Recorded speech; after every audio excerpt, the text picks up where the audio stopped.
ሳይንቲስቱ ሆኪን ፈጣሪ አለ ብሎ የሚያምን ስላልሆነ መንግስተ ሰማይ ወይም ገሃነመ እሳት የሚባል ነገር እንደሌለ ያምናል።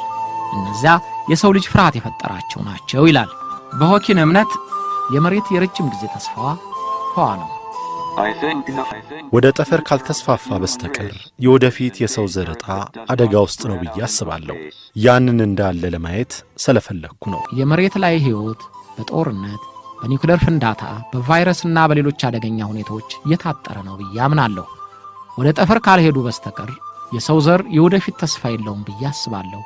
ስለዚህ በጠፈር ላይ ያለውን የሰው ልጅ ፍላጎት ከፍ ለማድረግና ለማበረታታት ፈልጋለሁ ሲል ለዴይሊ ቴሌግራፍ ተናግሯል። ዓለምን በሳይንሳዊ መነጽር አይቶ በሳይንሳዊ መንገድ የመረመራት ሳይንቲስቱ ስቲቨን ሆኪን የአካል ጉዳተኛ ነው ብያቸዋለሁ።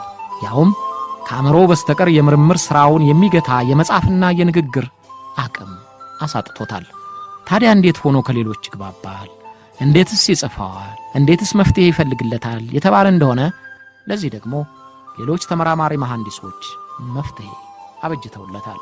እነ ትራቪስ ቦይንፊልድ የሚባሉ የመጠቀ የቴክኖሎጂ ዕውቀት ያላቸው ሊቆች እንደገና በአዲስ ፈጠራ ልዩ መሳሪያ ሰርተው የሳይንቲስቱን ዕውቀት እንዳይጨናገፍ አደረጉት።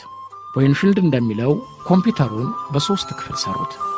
እዚህ ለመግለጽ የማልችለውን የዲቫይስ አይነቶች ጨምረው ኮምፒውተሩን የጥቁር ሳጥን ባህሪ አካተውበት ሰሩት። ከአካላቱ ሁሉ የምትንቀሳቀሰው በቀኝ ጉንጩ ላይ ብቻ ያለችው አንዲት ጡንቻ ብቻ ነች።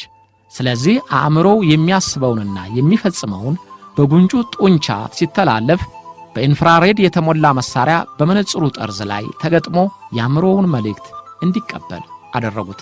ባጭሩ አእምሮ የሚያዘውን በጉንጩ ጡንቻ ሲተላለፍ ከመነጽሩ ላይ የተገጠመው መሳሪያ ከጉንጩ ጡንቻ ተቀብሎ ወደ ኮምፒውተሩ ያስተላልፈዋል።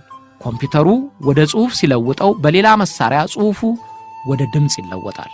ይህን በራሱ አስደናቂ የሆነው ሥራ ከዚህ በላይ እንዴት እንደተገጠመ ገብቶኝ ልገልጸው አይቻለኝም። በነገራችን ላይ የመሳሪያውን አሰራር ያነበበ አንድ አስተያየት ሰጪ ያለውን ብደግመው ይሻላል። እነዚህ ምሁራን የሚሰሩትን ሁሉ ሲገልጹ ሌላው እንዲገባው አድርገው አይደለም፣ ለማንኛውም ድንቅ ሥራ ነው ብሎ ጽፏል።